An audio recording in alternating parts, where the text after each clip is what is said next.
When Emma received the message that her husband, Daniel, had returned from his business trip earlier than planned, her pulse nearly stopped. She was sitting in her friend's cafe, sipping coffee, when her phone buzzed. Landed early. Can't wait to see you tonight. A chill ran through her body. Panic struck like ice in her veins. He wasn't supposed to be back for another 2 days. 2 days she had carefully reserved for someone else. Without finishing her drink, she grabbed her purse and hurried out. Her trembling hands fumbled with the car keys as she slid into the driver's seat. The world outside blurred as she sped home, fear gripping her chest tighter with every passing second. If Daniel returned and saw another man's car in their driveway, everything would collapse. Months of deception would unravel in moments. As she turned onto her street, her stomach dropped.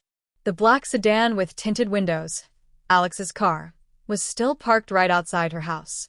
Emma slammed on the brakes, nearly mounting the curb. For a heartbeat, her mind went blank. She wanted to scream, cry, vanish, anything but face what was about to happen. Daniel's car wasn't there yet, but he could show up any second. She sprinted to the door, keys shaking in her hand. When the handle wouldn't budge, dread washed over her. The door was locked from the inside. Alex was still there. She banged on the wood, whisper shouting, "Alex, you have to go, now." A moment later, he opened the door, calm as ever, his confidence almost infuriating.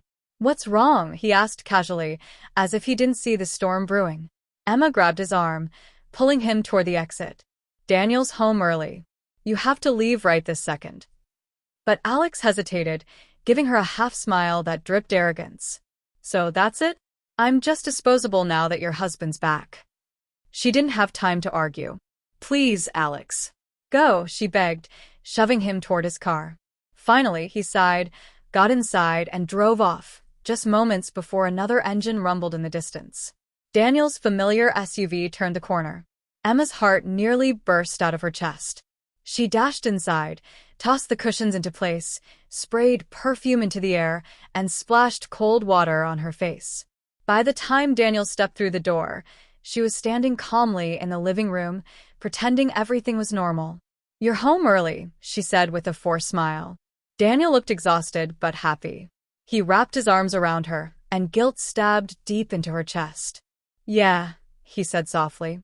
"Meetings wrapped up sooner than expected. I missed you." His words burned like acid. She couldn't look into his eyes.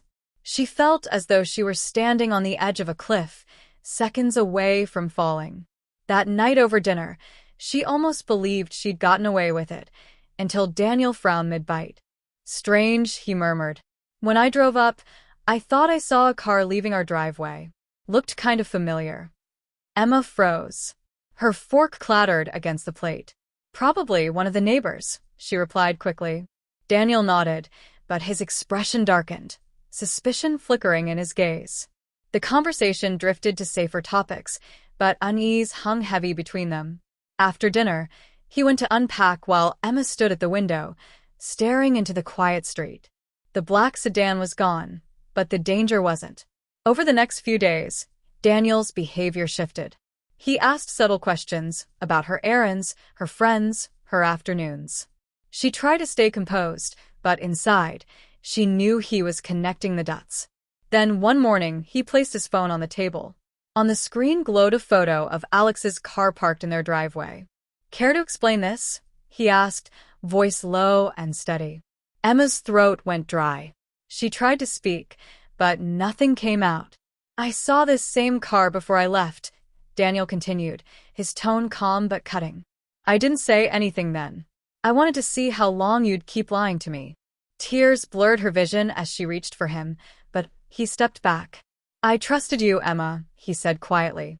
"I worked hard to give us everything, and you threw it away for what?" "A little excitement." His voice cracked on the last word, shattering her completely. That night, Daniel packed a small bag and left without another word. Emma sat on the couch, staring out at the empty driveway where both cars had once stood. The silence inside the house was unbearable. Every tick of the clock echoed what she had destroyed. Days slipped into weeks. Daniel never came back. He filed for divorce quietly, no anger, no shouting, just silence. And that hurt more than rage ever could. Emma realized, far too late, that the thrill she had chased was fleeting. What she had lost was real. Now, every time she drives past the airport or glimpses a black sedan, her heart twists in regret. She learned the hardest truth of all: betrayal never stays buried. Lies always find their way home, just like Daniel did that day.